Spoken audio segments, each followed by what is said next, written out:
a lot of times when people they hit that point, they try to reproduce it the same way as we talked about, and you can't. Yeah, you can't do it the same way because that's redundancy. But also, many times we have the experience and we start to try, because trying is matter trying to change matter, and so we're forcing, we're controlling, we're predicting. And when we do that, then of course we're in separation and we're waiting for the event to happen to feel the emotion, right? And I've done that long enough, and it's actually you have to lay down the very thing we used our whole life to get what we want for something greater to occur, and it takes practice of surrender, right? That's one element. I also think that our responses emotionally, let's just say that a person gets connected to the future, they get connected to the energy of the future, they feel it, it's really great, and then they start their day, and then 2 hours later, they're feeling something else because some person or some circumstance altered their state. Well, they just disconnected from the energy of the future, and now they're back to the energy of the past. Don't expect anything to change in your life because it doesn't work that way.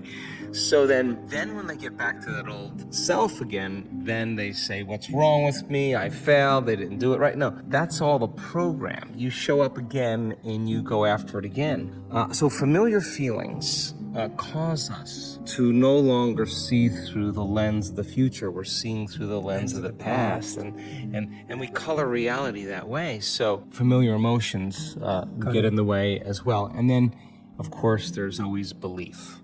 And a belief is just a thought you keep thinking over and over again until you hardwire it in your brain, and all beliefs are based on past experience. So a person has an experience, the stronger the emotion they have from that circumstance, the more they pay attention to the cause, and the brain freezes a frame, takes a snapshot, and that's called the memory. The moment they draw a conclusion about that experience, they'll think neurologically within those circuits, and they'll feel chemically within the boundaries of the emotion.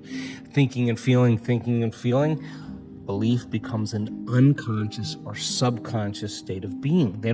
Most people don't even know they have beliefs about things, about God, about relationships, about money, because it's not a conscious thing, it's a subconscious thing. Yeah. So in order to change a belief or a perception about yourself and your life, you got to go all in. It's not like you go 50% in. You got to go all in. You got to make a decision with such firm intention that the amplitude of that decision carries a level of energy that causes the body to respond to the mind, that the choice that you make becomes a moment in time you'll never forget, and you would say, I remember the moment I made up my mind to change. And the stronger the emotion you feel, the more you'll pay attention to the decision, and that's a huge stone you drop in the quantum field. Big splash, big waves. And in essence, we're giving the body a taste emotionally of the future. We're aligning to a new future. Now, how many times do you have to do that?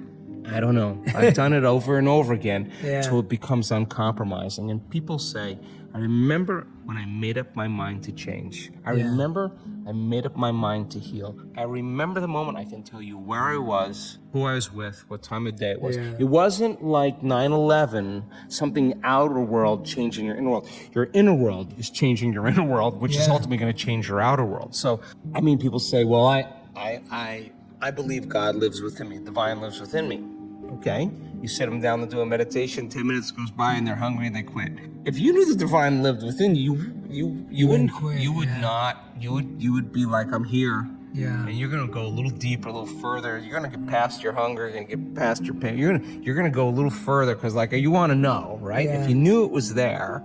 So that's a belief that you're not aware of, right? So we all have them. I face them every day. So people have beliefs that that the divine has an opinion about them. It's impossible to judge. It would divide itself. It can't do that. So as we start having these experiences, I think then our paradigm shifts many times, at least for me. I mean, I can't tell you how many times I've had a transcendental moment, come back to Joe Dispenza and looked out in this world and I said, I got this all wrong. This is not about abstaining from life.